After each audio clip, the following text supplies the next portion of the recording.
Good morning, my brothers and sisters. Blessed be God. You are listening to Morning Joy, where truth matters. I'm Nick de la Torre, and it's time for the next right thing with Debbie and Adam. Today, we're diving into an important but often overlooked truth of our Catholic faith: the role of parents as primary catechists. Debbie, Adam, welcome to the show. Take us into this beautiful and important topic. Well, thank you so much, Nick. We're so glad to be here on the Wednesday edition of The Next Right Thing. And we're talking about parents' role in forming their children in the faith.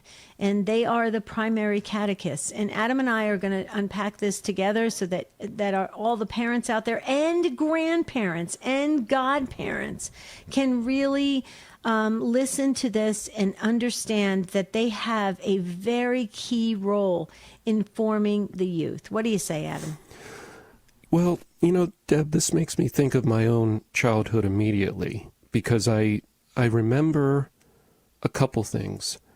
I had the benefit of going to Catholic school, and I went up through ninth grade, and then I wanted to see what public school was like. So I didn't leave because I didn't like it.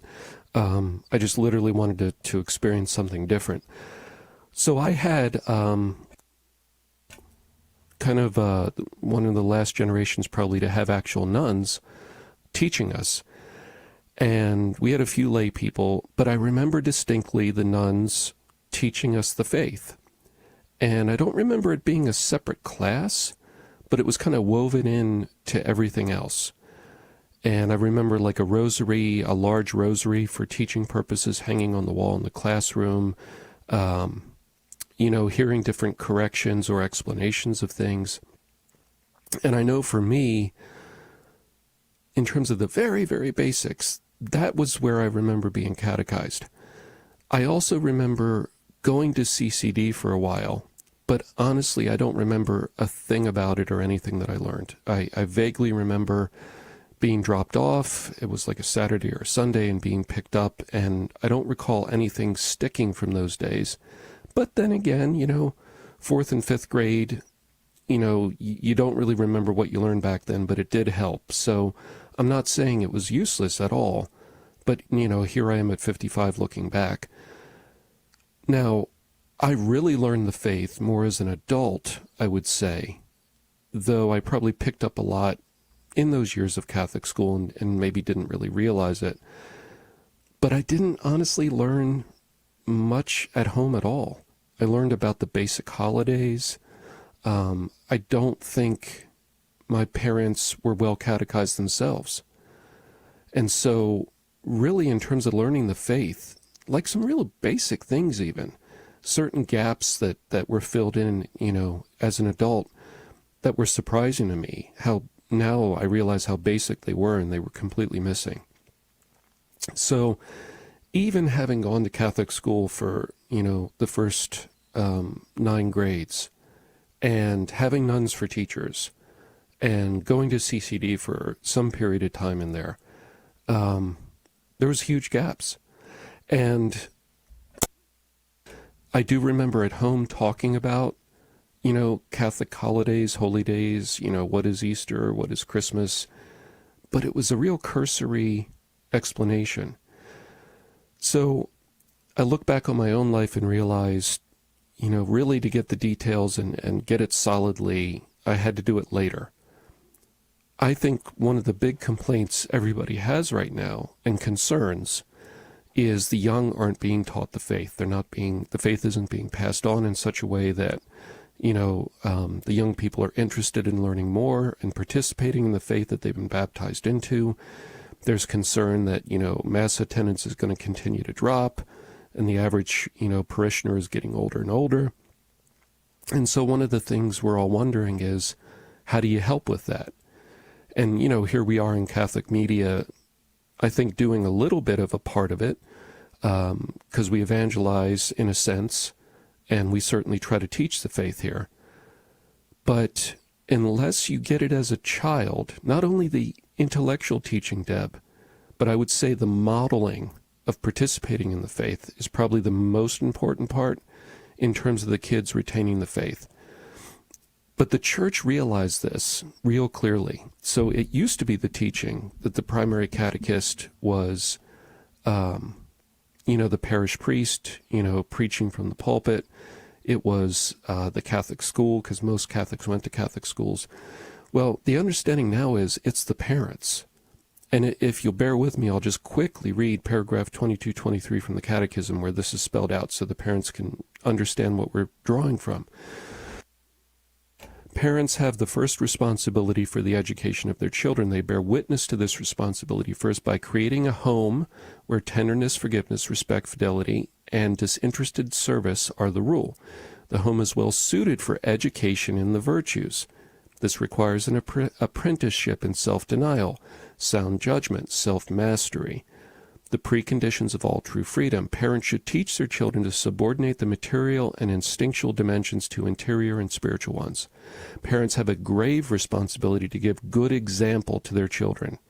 By knowing how to acknowledge their own failings to their children, parents will be better able to guide and correct them. Mm-hmm. And then I need you to cite paragraph 2226 as well, so we can complete this thought. But yes. Okay, let's first unpack 2223. This is in the Catechism of the Catholic Church. Folks, you can get this online. You don't have to have the actual book in your home, although if you do, please blow the dust off of it. I know that so many have it in their home, but they don't regularly use it, so that's an interesting thing. We need to pull out our catechisms or go online. So let's unpack this together about the parents have the first responsibility for the education of their children. They bear witness to this responsibility first by creating a home where tenderness, forgiveness, respect, fidelity, and disinterested service are the rule. Let's talk about that first, Adam. It's very important. It's kind of getting to what I was trying to point to. So catechism is not simply teaching the academic truths of the faith and the facts, right? Mm-hmm. You have to pass the faith on in terms of modeling the virtues, exactly. Modeling religious practice. That is a large part of catechizing somebody. If you don't walk the walk and you just say, you should go do this, but then you never model that, you're not really catechizing the children. Right. And so that's why I wanted to focus first on this paragraph. Oh, absolutely. So that's Catechism of the Catholic Church, paragraph 2223. Mm-hmm. Folks, please read it as a family. It's so important. And parents, if you haven't been living that virtuous, life for your children to look up to, then please apologize and start now. There's always today to say, hey, kids, we messed up. Mom and dad messed up. We're going to start from this point forward, and we're going to live out what we know to be right as a Catholic Christian home, the domestic church. But you have to walk the walk, talk the talk in order for the children to fully embrace the faith in a way that then they see it as real and true and beautiful, and it becomes their own. But if we just say, do as I say, not as I do, it doesn't work. It doesn't hold. And just dropping kids off at catechism class or religious education class or CCD class, whatever you call it at your parish, like Adam was describing when he was younger. Okay, yes, parents have checked the box. No argument on that. They have checked the box. But that doesn't mean your children are going to be well formed in the faith and catechized. It's impossible to impart the faith like that in a classroom setting, 1 hour, 90 minutes a week, 8 months out of the year, 9 months out of the year. That's impossible. They have to be seeing it, walking it, testing it, experiencing it, understanding it, living it, loving it. And then you see them, come into their own with the Catholic faith. It's a beautiful thing to watch. It takes time, though. It takes effort. It takes intentionality. There's no doubt about it. But so I think parents should continue to put their kids in religious education. Absolutely. Because they also need the community setting for the kids. The kids need to interact with each other and see how each other, how the kids are doing and how they're growing in their faith together. And there's just a beautiful, chemistry in that. And you can feel it, that it just grows and the Holy Spirit is present. So that's a wonderful thing. But parents, please don't think that just by putting your kid in religious education class every year, that yes, you've done your part. I mean, technically, bare minimum, you have. But honestly, it's really about what's lived out in the home, right, Adam? Mm-hmm. Now, the parents have like a trifold responsibility. So we just talked about modeling the faith, because you can't, as you said, say do what I say, but don't do what I do. Paragraph 2225 says the parents have the responsibility. So the grace from the sacrament of marriage, special graces, the responsibility and privilege of evangelizing their children. That's one that we don't hear very often. So here we read, parents should initiate their children in an early age into the mysteries of the faith, of which they are the first heralds for their children. Heavy responsibility. They should associate them from their tenderest years with the life of the church. A wholesome family life can foster interior dispositions that are a genuine preparation for a living faith and remain a support for it throughout one's life. So that's beautiful. So here we have first part, you need to model it in front of them. Second part, you need to encourage them and evangelize them and be excited about the faith. Not only teach them by modeling, but try to draw them into it, initiate them into the sacraments, let them experience the church. And then finally, 2226, which is what we usually think and hear about, is the education in the faith. This is, in a sense, Deb, the easiest part, because this is kind of the intellectual academic part, where you can say, okay, the Trinity is Father, Son, and Holy Spirit, and here's the three parts, and kind of you can dryly, explain these facts and say, okay, repeat back to me what I said. In a sense, that's really the easiest part, because to model it is the work of living it. To evangelize takes sincerity, and it takes faith, and it takes an awareness of the grace of matrimony and the willingness to use it. So maybe on the other side, we'll talk about the education piece. Okay, that sounds great. We're talking about parents being the primary catechists for their children today on The Next Right Thing. So please stay tuned in, and we're going to send it back to Nick for some important announcements of Morning Joy. Thank you so much, Debbie and Adam, for that beautiful reflection on parents being the primary catechist. One of the things that I love the most about this notion of parents being the primary catechist is the word itself, catechesis. The etymology of that word, actually, it directly translates to echo down, right? We are echoing down, reverberating down the faith through the generations, primarily orally and through our lived out teaching, just like Debbie and Adam were talking about. But you're listening to Morning Joy, where truth matters. And coming up next, Debbie and Adam are going to continue this conversation about parents being the primary catechists. You don't want to miss it right here on Morning Joy, where truth matters. I am your host, Nick de la Torre. We'll see you on the other side. You're listening to Morning Joy, where truth matters. GRN is grateful for the faithful underwriting of Saint Candles. Saint Candles is a lifestyle brand featuring modern-style scented candles, each named after a patron saint. There is a prayer coin inside the candle, so when you are finished burning it, you can discover a keepsake of that saint. Available candles include St. Padre Pio, St. Dymphna, St. Michael, and of course Our Lady of Guadalupe, among many others. You can see the full collection at saintcandles.com with the code Guadalupe. Debbie Georgiani here for Adam Bly and the Spirit World. Some of the feast days on the church calendar are very special to the work we do on the Spirit World. Two of those are coming up soon: the Feast of the Archangels and the Memorial of the Holy Guardian Angels. For our next show, Adam and I will talk about celebrating the Holy Angels. Call in with your questions about angels and how they can help us get to heaven. Listen to the Spirit World this Saturday morning at 10 a.m. Central, 11 a.m. Eastern, and subscribe to the Spirit World podcast. GRN family, join the Guadalupe Radio Network on a once-in-a-lifetime Catholic pilgrimage through France, celebrating 30 years of La Promesa Foundation. Cruise the Seine River with Father Sam Medley, host of The Quest, Debbie Georgiani of the Spirit World and Dave Palmer and Sean Rice of Guadalupe Radio. Visiting Paris, Le Sueur, Normandy, and many more hallowed places. Want more? Add an optional extension to Lourdes. Learn more and go to grnonline.com. Good morning, my brothers and sisters, and welcome back to Morning Joy, where truth matters. And we are in the midst of the segment called The Next Right Thing, where Debbie and Adam are going to be talking to us about the church's call for parents to be the primary catechists of their children. Debbie and Adam, please continue. Take it away. Okay, we are back. Nick is so fast and efficient. Thank you so much, Nick.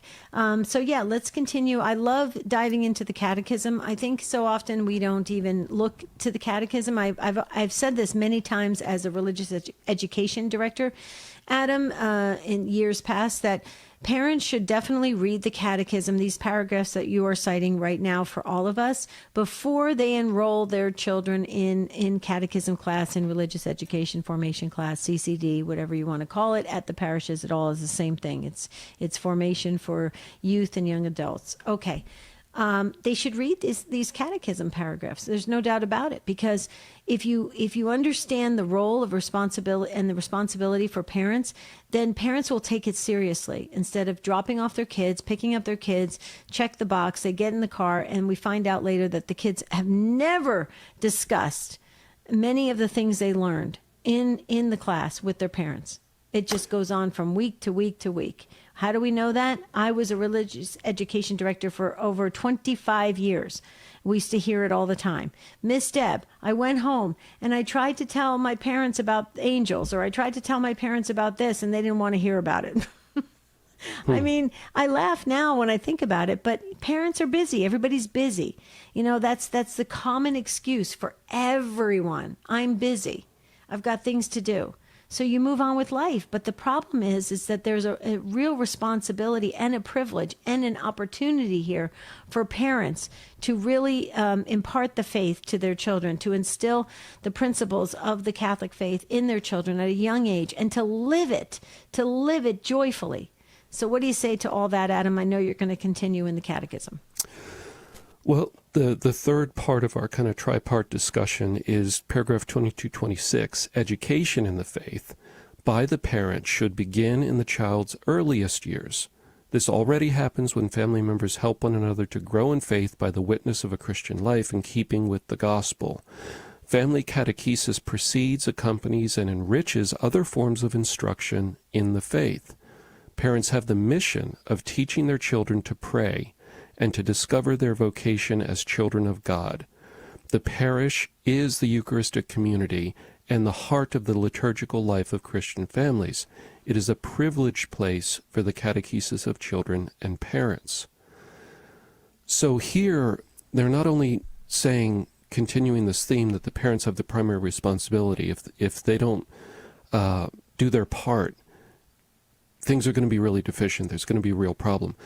But this is pointing out that if you do your part as parents, which of course you agreed to when you went and talked with your priest about getting married, one of the things you agreed to was raising your children in the faith if you were married in a Catholic church.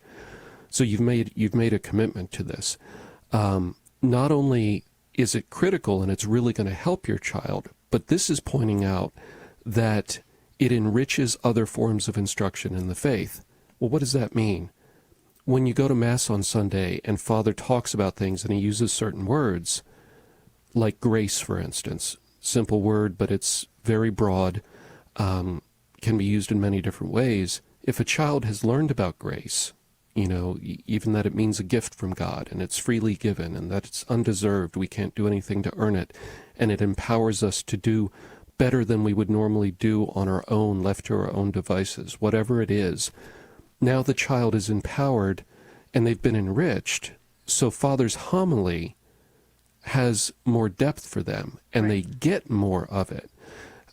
So this is pointing out that you are part of the church, you are part of the mystical body of God that is trying to raise your children into a life with Jesus that culminates with union with God in heaven later, and all these things are working together. Mm-hmm. Mm-hmm.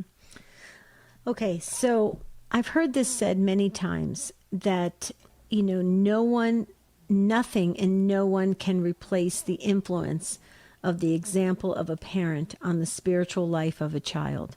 It is very, very important that the parents take it seriously. If you don't know the concepts and the precepts and the principles and the teachings of the church, then learn it together. Parent and child. Go to the Catechism of the Catholic Church. Go to Scripture. Talk to priests. Talk to deacons. Talk to lay leaders that can answer questions. Learn and explore together. There's nothing wrong with that. Kids are very open to that. They're very receptive to that. They have no problem with their parents not knowing the answers to everything. I mean, we have a very vast and rich and deep faith. They're very open to that. What they're not open to is this idea that parents are just going to shut it down. You send them to class like it's a school subject, and they come home and they just have to learn certain things, and that's it. It's not going to stick with them. It's not going to deeply penetrate them in ways that is going to stay with them when they go into adulthood. I know this because I've seen it in the kids in religious education. One of the beautiful privileges I had as being a religious education director is I could see these kids all the way from 3 years old all the way up to adulthood. I could see it. And you could tell which kids it was reinforced at home and in their life, and which of the kids that it was this idea that it was just this, they had to go through a religious education class to get their sacraments. You could see the difference, and you could see what happened when they were adults. I saw it. I saw it with my own eyes. And it's so what the important thing though is that parents, this should be an exciting privilege and adventure that you're going to take with your children, not something that is another obligation or another responsibility in the sense of like another chore. Don't look at it like that. Look at it as a really a wonderful chance to get to know your child, to get to know yourself, to get to know how you view God and the relationship that you have with God. It can be this exciting journey that you can take with your child. And if you look at it like that, even when they go through their hormonal teenage years, I get it, adolescent years, and everybody wants that time to pass. But honestly, it's the best time, because that's when a lot of vocations, the discernment for vocations happens right in the adolescent age. I know because that's when I did my thesis paper on it for my graduate degree in theology. That's what I focused on, adolescent spirituality. When do vocations happen? And so many of them happen at that age level. And believe it or not, Adam, that's the time when parents just drop their kids off and never want to talk about the faith, because kids are so up and down with their hormones. So you just have to roll with it and go with it and really just try to make this something that the whole family is going to explore and to be better and to grow closer to God together. But live it, love it joyfully. Walk the walk, talk the talk. Don't just preach it, because preaching it we know is not working. What do you say, Adam? The final thing is don't feel like, well, I don't really know a whole lot, so I'm just not even going to try because I don't want to mess it up for them, or I'm going to feel embarrassed because I can't answer questions. The Catechism is written in a way that's really easy to read, which is why we like to actually read it to you, so you can see how basically tractable this is, how friendly it is to digest and get into. It's not this heavy theological language that you can't understand. Go and learn along with your kids, as Deb was saying earlier. Ask what the lesson is on that week before they leave, and go read it yourself while they're there. So when they come home, maybe you could answer some questions. You can learn along with your kids. Mm-hmm. That can be a form of modeling and evangelizing too. You don't have to feel bad if you weren't catechized well. Take this as an opportunity for you to get catechized well and to encourage your kids. Beautifully said, Adam Bly. Okay, have a great rest of your day. We're going to send it back to Nick for the rest of Morning Joy. Thank you so much, Debbie and Adam. What a powerful and convicting reflection you just shared with us about parenting and our primary role as catechists. I know that I want to do better myself, and maybe out there listening or watching, you're feeling the same way. Who is the most inspiring person you have ever met? Today at 11 a.m. Central and 12 p.m. Eastern, listen to Take Two with Jerry and Debbie and have your phone ready to share your inspiration. Tune into the Spirit World this Saturday at 10 a.m. Central, 11 a.m. Eastern, as we celebrate the Holy Angels. Coming up after the break, Sissel Anderson. All right, you're listening to Morning Joy, where truth matters. I'm your host, Nick de la Torre, and we'll see you on the other side of the break. Make sure that you're grabbing another cup of coffee if you're sticking around with us, because I'm on my third one myself. We'll see you on the other side of the break on Morning Joy.